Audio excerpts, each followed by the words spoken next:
आसाम पुलिसाव खारनो हाबानो एक्सेलेन्ट थांबानो साख्रि जाना फैया। हेल' लोगोफोर, बरायबाय बड' जबिन फर इउटुब चेनेलाव। आसा खालामो नोंथांमोना गासैबो मोजां दङ। आसाम पुलिसाव मोजां नाम्बार मोनबाबो फिजिकेलाव बेनिफ्राय एक्सेलेन्ट थांब्लाबो साख्रिया जाना फैया, मानोना मेन जाबाय एग्जाम दङ। थ' नोंथांमोना जायफोरा एग्जाम पास खालामनो हागोन अब्लासो नोंथांमोननि साख्रिया जाना फैगोन।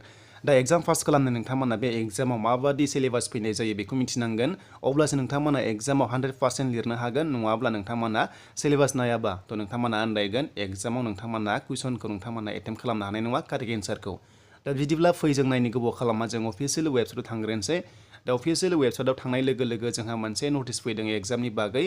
दा जों बेखौ नायोब्ला नोंथांमोना एसे कनफिउज जादों खायसे जे नोंथांमोननि एग्जामा फेब्रुवारि दानाव गासैबो समान जागोन नामा एपिआरअ, बेनिफ्राय गार्ड्समेन आरो एभिइउबि। दा बिदिब्ला जों नायनो फै अफिसियेल नटिफिकेसन, बेयाव भिउ खालामसै। दा भिउ खालामनाय लोगो लोगो जोंहा बेयाव मोनसे नटिस मोनबाय। दा बे नटिसा जादों एभिइउबि कनस्टेबल 2018 नि रिलि, बेनिफ्राय लानानै दासिम सोलिबाय थानाय, आरो लोगोसे गार्ड्समेन बेनिफ्राय एपिआरअनि एग्जामा जागोन फेब्रुवारि दानाव जाजोबगोन। नाथाय बेयाव बुङाखै जे सेम डेटआवनो जागोन होननानै। दा बेखायनो नोंथांमोना जिंगासिथ' नाङा जे सेम डेटआव जायोब्ला खायसे एपिआरअ पास जाना थानायफोरा एभिइउबिआव पास जादोंगोन, अब्ला नोंथांमोना सेम डे जायोब्ला एग्जामखौ होनो मोननाय नङाना मोनसे। थ' बेखायनो बेखौहाय फिक्स खालामथ'वाखै डेटखौ। दा नोंथांमोना जिंगासिथ' नाङा, नाथाय नोंथांमोननि एग्जामा क्लियार जाबाय जे फेब्रुवारि मान्थआव जागोन। थ' नोंथांमोना एग्जामखौ होनो मोनखासिगोन। दा एग्जाम होनोब्ला नोंथांमोना मा खालामनांगोन, सिलेबास नायनांगोन, नङा होमबा? दा नोंथांमोना सिलेबासनि गेजेरजों थाङोब्लासो आनजादाव एग्जामखौ होनो हायो। जेरै हमना ला मेथ्स फरायनांगौ नोंथांमोना साइन्स फरायबा जानाय नङाना। थिग बेबायदिनो नोंथांमोना सिलेबास होनायाव जेरै दङ बेबायदिखौ नोंथांमोना नायोब्लासो आनजादाव लिरनो हागोन। थ' खायसे गोबां नोंथांमोना पास जाना थायो नाथाय सिलेबासखौ मिथिया, आनला सानला एग्जाम होयो। थ' बेयाव जों पास खालामनो हाया, अब्ला जोंनि साख्रिया जाना फैया। दा बिदिब्ला जों नायनोसै फै सिलेबासखौ एभिइउबि कनस्टेबल, बेनिफ्राय लोगोफोर जेरावबो सोलियो आसाम पुलिसावनो, बेनिफ्राय सोलिखायो। थ' बेखौ जों नायनांगौ, अब्लासो नोंथांमोना एग्जामाव पास खालामनो हागोन। बेनिफ्राय काट अफ बेसेबां थांगोन दासिमबो ओंखारथ'वाखै। आसा खालामो दिस उइकआवनो ओंखारगोन, बे सप्तायाव ओंखारगोन, जाहाथे नोंथांमोना रेडि जानो हायो। काट अफ ओंखारबासो हागोन नालाय। दानिया जोंहा आइडिया मा फैयो साबजेक्टआ नोंथांमोना बेयाव नुनो मोनदों जिके, रिजनिं, मेथ्स। थ' बेनिफ्राय नाम्बारफोरा आलदा, जोंहा बर' थागोन। थ' बिदिब्ला जोंहा बर' थायोब्ला मा फैगोन बेनि सायाव नोंथांमोना नेक्स्ट भिडिअ मोनगोन, जाहाथे आं नोंथांमोननो जाहाथे एसे एनै नोंथांमोननो आइडिया होनो हायो। दा नोंथांमोननि एग्जामा जागोन 100 नाम्बारनि जागोन। थ' नोंथांमोना 100 कुइसननि मोनगोन, 100 कुइसन मोनगोन, बेनिफ्राय 50 नाम्बारनि नोंथांमोना मोननो हागोन एग्जामाव।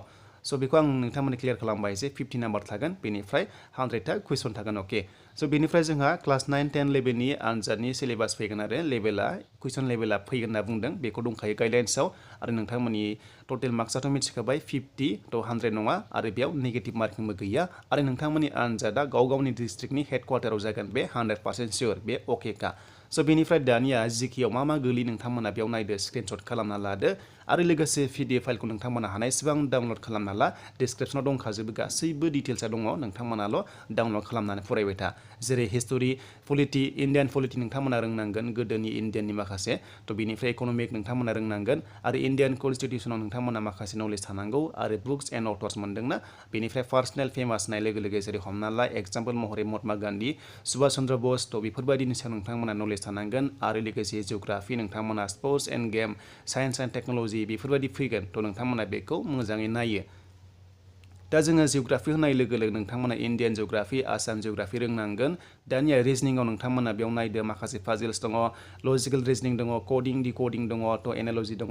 स' नोंथांमोना बेफोरखौ नायै थ' नोंथांमोना फरायनांगोन, अब्लासो नोंथांमोना आनजादाव फैयोब्ला नोंथांमोना लिरनो हागोन। थ' मोनसे नङा मोनसे फैखागोन रिजनिंनिफ्राय, जेरै हमना ला कडिं डिकडिं फैगोन, बेनिफ्राय रिलेसनशिपआथ' फैखायो, नोंथांमोना रिलेसनशिपखौ मोजाङै फरायबानो जाबाय। थ' बे मोनसे नोंथांमोनखौ कनफिउस खालामगोन। बेनिफ्राय मेथ्स, दा मेथ्स होनाय लोगो लोगो नोंथांमोना मेथ्सआव नाम्बार सिस्टेम मोनगोन, नाम्बार सिरिस मोनगोन, एरिया, थ' नोंथांमोना बेबायदि मोनगोन, एलसिएम मोनगोन, एचसिएफ मोनगोन, एलजेब्रा, एभारेज, डिसकाउन्ट दिहुननाय, बेफोरखौ नोंथांमोना मोनगोन। थ' बेखायनो जेसेबां हागौ नोंथांमोना प्रेक्टिस खालामदो, जाहाथे नोंथांमोना मोजां नाम्बार लानो हायो मेथ्सआव। दा बेनिसिम लोगोफोर दिनैनि आपडेटआ आसाम पुलिसनि आपकामिं एग्जामाव फैनो गोनां सिलेबास। थ' नोंथांमोना बेखौ डाउनलड खालामना ला, गासैबो डिटेल्सखौ मोनजोबगोन, आरो नोंथांमोननि आनजादा मोजाङै मोजां जाना फैगोन, आरो नोंथांमोना साख्रिखौ इजियावनो मोननो हागोन। नाथाय लोगोफोर, नोंथांमोना रानिं पास जाबा साख्रि मोनगोन सानो, नाथाय रानिं पास जाबा मोना, नैबे एग्जामा मेन। दानिया नोंथांमोना भिडिअ नायनानै माबायदि मोनदों कमेन्ट सेक्सनाव लिरबानो जाबाय आरो लाइक कमेन्ट शेयार आरो नोंथांमोना चेनेलाव जायफ्रा गोदानै फैदोंमोन साबस्क्राइब खालामदो बड' जब इनफो इउटुब चेनेलाव नोंथांमोना जेब्लायबो जबनि आपडेट मोनबाय